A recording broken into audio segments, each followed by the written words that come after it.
السلام عليكم ورحمة الله وبركاته. حبايبي الحلوين عاملين ايه؟ يا رب تكونوا بخير. يا رب يسعد اي حد بيحط لي لايك وبيفرح قلبه بكل يتمناه. نبتدي ان شاء الله باذن الله. اللهم صل وسلم وبارك على سيدنا محمد وعلى اهل سيدنا محمد. نبتدي النهارده نعمله ايه؟ اكله بسيطه وسهله ومش مكلفه قوي. هي طبعا بتتجاب بره غاليه، والبنات كلها والعيال كلها بيبقوا نفسهم ياكلوها بره. احنا هنعملها بابسط الامكانيات وهتبقى جميله وان شاء الله هتعجبكم جدا. هنعمل برجر وهنعمل شويه مكرونه اسباجيتي وهنعمل حاجات حلوه ان شاء الله باذن الله هتعجبكم وسهله وبسيطه. وبربع كيلو لحمه هتعملي اللي نفسك فيه. احنا طبعا في الغلاء وفي الدنيا دي كلها كلنا بنتكلم على الغلاء، فمعلش ان شاء الله باقل الامكانيات ان شاء الله هتبقى احسن حاجه واحسن حاجه واوفر حاجه واطعم حاجه. فتابعوني فيها وان شاء الله ايه، حتى البقسماط في البيت هنعمله. يعني انا ممكن ما اكلفش نفسي من بره اي مكاليف في سبيل ان احنا ايه نوفر اكتر واكتر. يعني انا لو جبت ب 10 جنيه عيش فينو هعمل احلى بقسماط وهيكفيني مره واثنين وثلاثه، احسن ما اجيب البواكي الصغيره وطعميها بالبهارات اللي تعجبك. ماشي يا حبايب قلبي، تابعوني وشوفوا ان شاء الله باذن الله هيبقى ايه احلى احلى احلى برجر باذن الله، وشويه مكرونه سباكيتي جمال كده، وان شاء الله تقضي يومك ويبقى يوم لذيذ وجميل. ماشي يا حبايب قلبي، ما تنسونيش في اللايك والشير وتفعلوا الجرس عشان يوصلكوا كل جديد من تيتا حبيبتي. يلا حبايب قلبي، ان شاء الله مش هتبخلوا عليا باذن الله. بص حبايبي، انا دلوقتي كده بنزل بالمكرونه اهي، الميه هتغلي معايا وابتدي انزل بالمكرونه الاسباجيتي وان شاء الله هسلقها وابتدي بقى اعمل لكم المكونات التانية باذن الله. طبعا كلنا عارفين سلق المكرونه وكل حاجه. انا بعمل كده بس بنزلها ايه تنزل من الميه السخنه شويه وبعد كده هي هتنزل في الحله ان شاء الله. اهي بصوا بحط لها معلقه ملح. طبعا انا مش بحب احط زيت وكده عشان انا بجيب مكرونه نوعها كويس ما بيعجنش معايا، وبرضه عشان التوفير ما نكبش برضه الزيت في الايه. طالما ما بيجرالهاش حاجه مش هنرميه بقى في الحوض وخلاص. بصوا حبايبي، دلوقتي انا بعمل البقسماط اهو نشفته. بصوا فاتحاه ازاي. ما تفتحيها يعني العيش الفينو تفتحيه على اتنين كده، وروح جايه ايه هينشف معاكي بسرعه في الفرن على نار هاديه جدا. واول ما يتحمص معاكي مع الهواء وتسيبيه يبرد هتبتدي تضربيه هينعم معاكي ويبقى حلو جدا جدا جدا. بصوا حبايبي، والله هيعمل كميه جميله وكبيره وموفره وان شاء الله كله هيبقى خير في البيت. آه فهو اهو بصوا كده اهو بضربه اهو، وهيبقى طبعا يعني احلى ما فيه اللي هو طازه. طبعا مش بيبقى مثلا ايه، ساعات الناس اللي هي بيفرقوا لها عيش في المحلات العيش لما بيبات معاهم بيرجعوه وهم بيبقوا التانيين بيعملوه بقسماط الفرن وكده، وبرضه يبيعوه اكياس بقسماط وكل حاجه. فطبعا لا، اما انت تجيبيه في البيت هيبقى طازه وجميل وفريش وريحه وطعم ونظافه طبعا. بصوا حبايبي، بصوا الجمال وبصوا كميه قد ايه. والله برضو يعني عندي البنات وكده اخدوا منهم كان رغيف فينو كده، فيعني ده مش هو 10 جنيه بس، لا ده اتاخد منه كمان، بس هو برضو كمية جميلة. بصوا والله كمان اللي انتي بتدخليه ما بصي ما بيطلعش كتير. ولو عايزة تضيفيهم دول في سبيل يبقوا برضو يعني زي الحاجات اللي هي الخشنة ديت اللي هي بتتعمل في البرجر وكده عادي، بس انا بحبه يبقى ناعم وجميل. اهو بصوا، بصوا الجمال. بصوا بوريهولكوا ازاي حلو ازاي. اهو عبيه بقى في كيس كده وباخد منه ايه. هو بتحطي معلقتين بس على ربع اللحمه المفرومه، مش بكتر البقسماط. مش مثلا احط نص الكميه بقسماط ونص الكميه لحمه، لا لا، برضه عشان تبان اللحمه كويس. هم حبه حلوين جدا اهو. بصوا بقى هبتدي بقى بعد كده ايه، ابتدي خرط البصله في الكبه اهو، وابتدي بقى ايه اوريكم البرجر بيتعمل ازاي. اهم حاجه في البرجر اللي انتي بتجيبي البهارات بتاعتها من فتح الله كده او من اي عطار، بس يكون طبعا ايه انا جايباها جاهزه يعني علب جاهزه بواكي كده بتتباع رخيصه مش غاليه، لا حلوه يعني. وطبعا انت مش بتحطي الباكو كله، يعني الباكو بتحط على نص. البصله دي طلعت مش حلوه بقول لكم اهي بصوا. الباكو البرجر ما بتحطش كله على ربع كيلو، انا بحط مثلا نصه كده قد معلقه كبيره، فبتدي طعم وجميله. ولو عايزه تضيفي السبع بهارات بتحطي منها رشه صغيره، مش عايزه مش بكتر البهارات والله. هو ملح وفلفل اسود وريحه البرجر بس. ان شاء الله هيبقى جميل واقتصادي وحاجه جميله خالص وعجب البنات جدا جدا جدا. بصوا حبايبي اهو بصوا.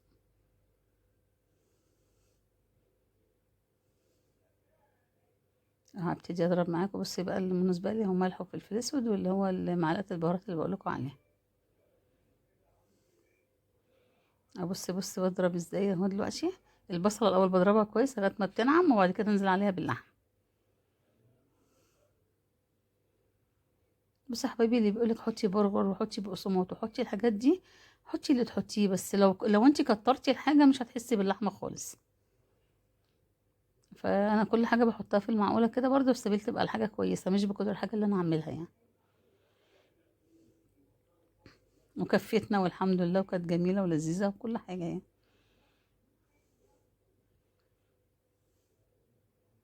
بص انا محضره حته مثلا اللي هي بيت الكلاوي دي، او ليا او حاجه. لو ما اتطحنتش معايا هطلعها، بس هي ان شاء الله هتتطحن معايا، عشان اللحمه بتاعتي حمرا شويه.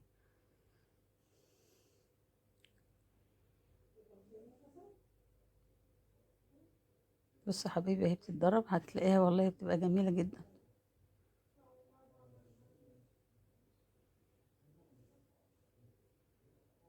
اهي بص، بنزل اللحمه كده من الكبه بس عشان اضربها ضربه تانية. اهي هضربها بقى على مرتين تاني.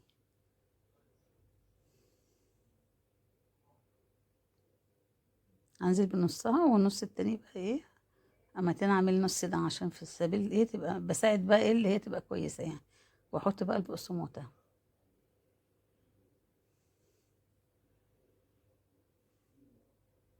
انا المعلقه صغيره، فحطيت يجي 3 معالق بس. هي ايه يعني بتاخد يعني ربع كيلو، ياخد 3 معالق بقسماط كويس.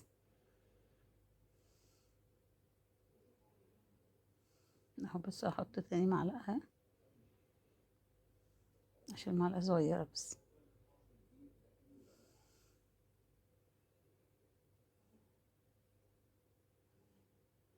احلى في الكبه دي اللي هي بتفرم كويس يعني، سكنتها ما شاء الله عليها جميله والله. انا جبتها يعني وريحتني بصراحه خالص في البرجر وفي الكفته وفي الحاجات دي.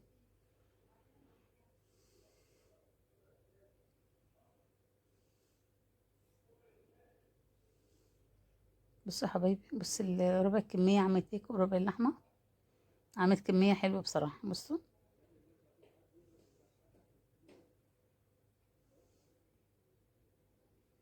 جميله بصراحه.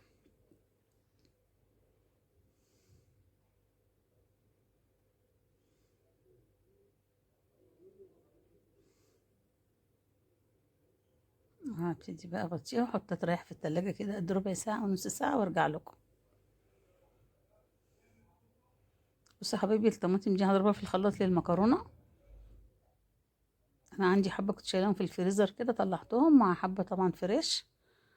او لو عندك اكياس انتي عاملاها، حطي برضو، المكرونه بتبقى حلوه في الصلصه اللي انتي مصلصاها.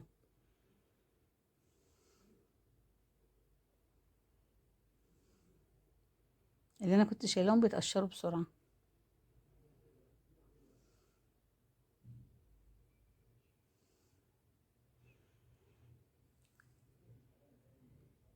حبايب قلبي، الاكل يعني الحاجات الاقتصاديه في البيت دي بتوفر جامد قوي طبعا. فشوفي بقى بتاكلي العيال بره وكده بتكلف قد ايه. هي طبعا الفسحه فسحه وكل حاجه، بس برضو يعني في الزمن ده دلوقتي مثلا ممكن تفسحيهم، بس ممكن تاخدي حاجات معاكي وياكلوا ويتفسحوا ويتمشوا، وكل حاجه هتبقى جميله ان شاء الله باذن الله. متشكره على التعليقات الجميله اللي حضرتك كاتبينها لي. ما تنسوش بقى اللايك والشير وتفعلوا الجرس عشان يوصلكوا كل جديد، والاشتراك كمان عليكم. ليه الاشتراك بيرفع برضو من الفيديو شويه وكده.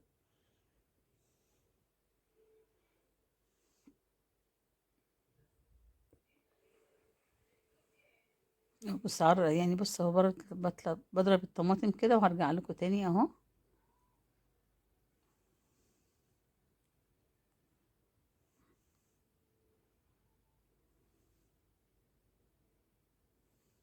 بص ضربت الطماطم وهشيل الخلاط بس كده، وهبتدي بقى ايه هحطها على النار.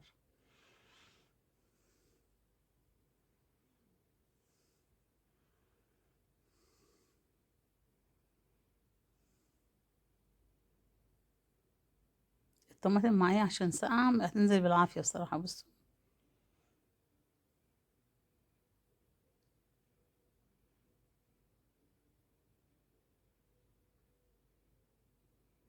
لو الطماطم الساقعة كانت كلها نزلت كلها، هي كده ملحمة وجميلة، ما فيش مشكلة، ممكن اشيلهم لشوية محشي لشوية حاجة، ما فيش حاجة بتترمى ان شاء الله بإذن الله.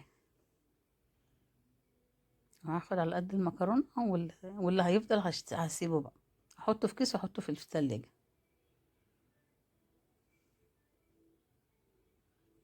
ابص اللي هو ايه، عشان الطماطم ساقعة مش عايز تنزل بصراحة، لان انا كل خطوة كده بقولها معاكم.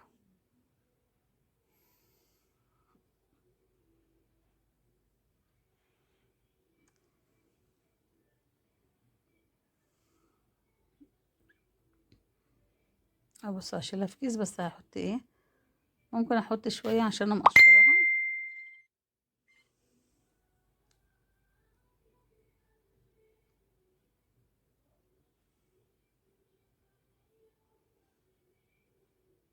بس يا حبايبي، وبعدين ممكن تحطوا مثلا ايه، بعد ما تتضرب في الخلاط وكده، بعد ما تتضرب في الكبة ممكن تحطوا مثلا ايه، بصي نسيت البيكنج باودر كده، بتحطي مثلا او كربوناتو او حاجة، بس البيكنج باودر كويس، بينفش البرجر، بيبقى جميل بصراحة. فانا بعد ما عملت اتنين اهو، رجعت افتكرت عملتها اهو. بص بقلبها معاكم، بتخلي البرجرية جميلة وعالية وحلوة قوي.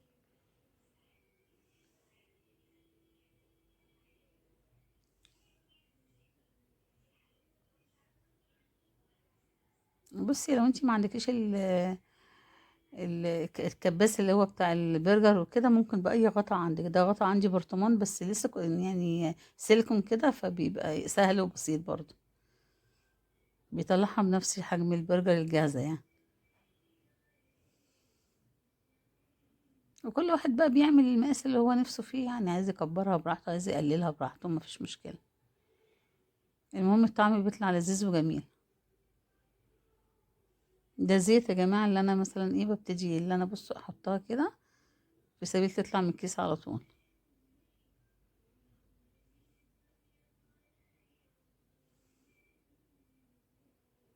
لا، كمية اللحمة حتى لو هي قليلة بس عاملة كمية كويسة والله، ان شاء الله هتعمل كمية كويسة.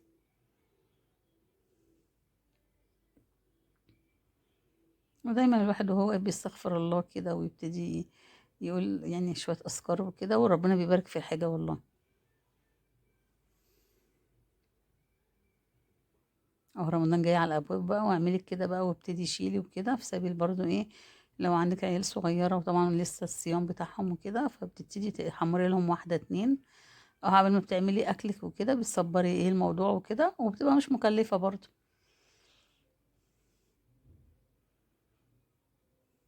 بدل ما تشتري الجاهز والحاجات دي متعرفيش برضو عاملينها بلحمة شكلها ايه.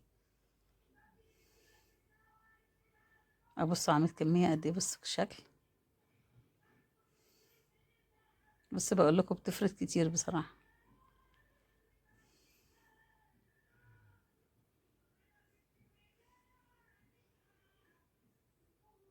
حبايب قبل والله نزلت جبت شوية مشتروات وكده، بصيت لقيت الأسعار عالت بطريقة رهيبة. الله يعين كل واحد على اللي هو فيه بصراحة، الواحد بيعذر اللي معاهم عيال ومدارس ودروس وطبعا حاجات كتيرة، الحمد لله. الحمد لله على كل حال. ربنا برضو هيبصوا يعني، الحمد لله برضو هيسترها معانا كلنا بإذن الله.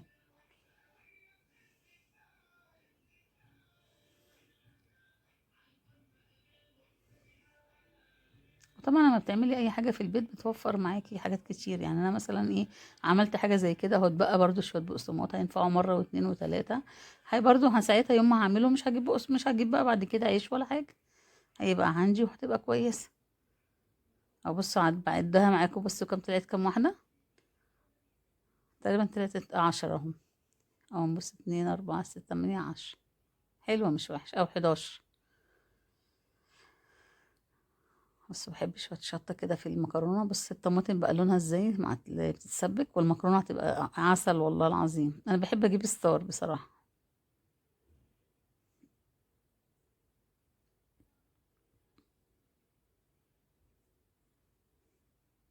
حضري حاجتك بقى، انزلي مثلا جيبي شويه بهارات، تجيبي حاجه خطفي طول ما انتي مثلا كده ايه، آه يعني عشان داخلين في ايام مفترجه وكده، يجي عليك ان شاء الله بخير، تبقى حاجتك عندك وكده، ما تفضليش تجيبي بقى ايه اللي بيسحب فلوس اللي انت كل شويه بتشتري. فانت جيبي حاجتك بالجمله، حتى لو كان تمن هتكفي معاكي وقت طويل. اللي يقدر يجيب ربع ماشي، اللي يقدر يجيب براحته، بس ايه، دايما لما تيجي تطحني الحاجه ديت ما تطحنهاش كلها مع بعض. يعني انا دلوقتي بطحن على قد مثلا يكفيني اسبوع او 10 ايام، وعشان تبقى الحاجه اللي ريحتها كويسه. ما اطحنش كل حاجه بجيبها واجي بقى اسحب منها واخلصها، لا. انا املى الحاجه اللي عندي اللي انا بستعملها بس، وبعد كده اما تخلص اعمل غيرها. وتشيلي حاجتك في التلاجة برضه، عشان البهارات دي من اكتر الحاجه اللي هي بتبقى وحشه لو اتحطت بره. تبتدي تعمل خيوط وكده، تعرفيها اللي هي خلاص ما تستعملهاش بقى. وربنا يكفيكوا شر الوحش والحاجات دي كلها. بتبقى الحاجات دي لما بتتعمل طازه وبتشيليها في التلاجة ما بتأذيش حد بصراحه في حاجه. كان زمان الناس تجيب البهارات دي وتشيلها في قلب دولاب المطبخ وتنساها خالص، وتعمل خيوط كده. وطبعا دي الحاجات دي كلها مضرة.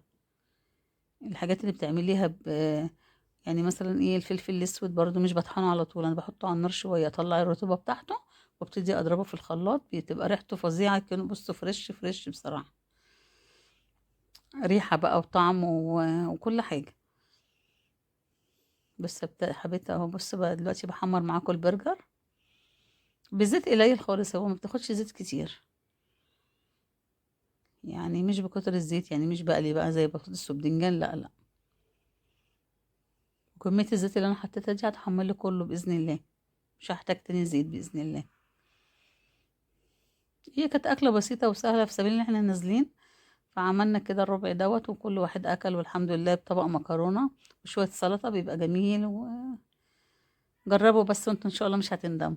مع تيتا حبيبتي مش هتندموا بحاجة ان شاء الله. بس شجعوني بقى كده واعملوا لي لايك ان شاء الله بإذن الله. بس المكرونة برضه ما تقلبيها بشوكة، بتسهل معاكي التقليب وكده، احسن من المعلقة. بص ما بقلب البرجر،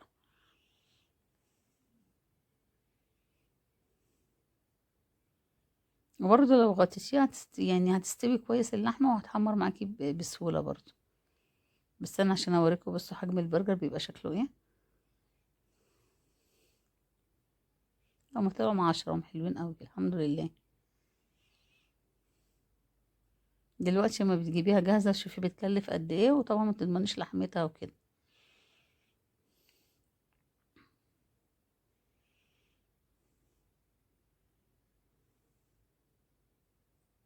كل سنة وانتم طيبين، ويعود عليكم بخير كده. رمضان ده كله بركة وخير، وربنا بصوا بيفرجها كده. بصوا لو اقول لكم يعني ايه، الاكل كده كده كل يوم بيتشال هو هو. غير كده انتي ما تكتريش، والبركة طبعا بتحل ان شاء الله في شهر زي دوت. وعشان ما ترميش حاجة، خليكي اقتصادية في كل حاجة. يعني انا بعمل اكل يومين، وبعد اليومين خلاص، بس ما برمهوش بقى. فانا بعمل اللي انا مش بعمل اللي انا يفضل يعني ويلطلط بقى واعمل غيره والكلام ده، لا لا لا. حرام اللي احنا نرمي، وحرام لا احنا ممكن نطعم حد. بقى جارتي مثلا كبيرة وتعبانة ومش قادرة، ممكن ادوقها من اللي انا عاملاه. وطبعا تدوقيها وانتي بتغرفي الاول مرة، مش بعد يومين او 3 ادوق اكلها، لا. يعني انا بغرف نفسي كده، اعمل حسابها في حاجة. ده رمضان ده كان زمان كله خير. كانت الجيران دي كلها ما فيش حد بياكل حاجة من غير حد. كله كده. بصوا الاطباق داخله طالعه عند الناس، اللي عامله كنافه بتدخل لجارتها، واللي عامله قطايف ده. كل واحده بتعمل اي حاجه. تبص تلاقي الناس كان فيها كمان رحمه على قلب بعضيها وموده وكل شيء حلو. بصوا حبايبي، بصوا بوريكم بقى انا ايه. عملت سندوتشات اهو، عشان عندي بنوتي عايزه سندوتش بنت بنتي. حبايب قلبي، بتمنى تجربوا الاكله الجميله دي اللي هي اقتصاديه جدا. طبعا بره الاسعار عاليه، فهتعملي برضو. يعني انت لو عملتي 10 من السندوتشات ديت، انا بس عملت 2 كده عشان البنات الصغيره. فانت لو هتعملي 10 من كده هيبقى اوفر لك كتير قوي، عشان هم طلعوا 10 برجر. فطبعا جمال جدا. او دول كده 8 ودول 2 10، وشويه مكرونه. انت هتتغدي انت وعيالك. واستودعكم الله. وما تنسوش اللايك والشير وتفعلوا الجرس عشان يوصلكم كل جديد. والاشتراك امانه عليكم. واشوفكم على خير في اكله تانية باذن الله اقتصاديه وجميله. يلا باي، السلام عليكم.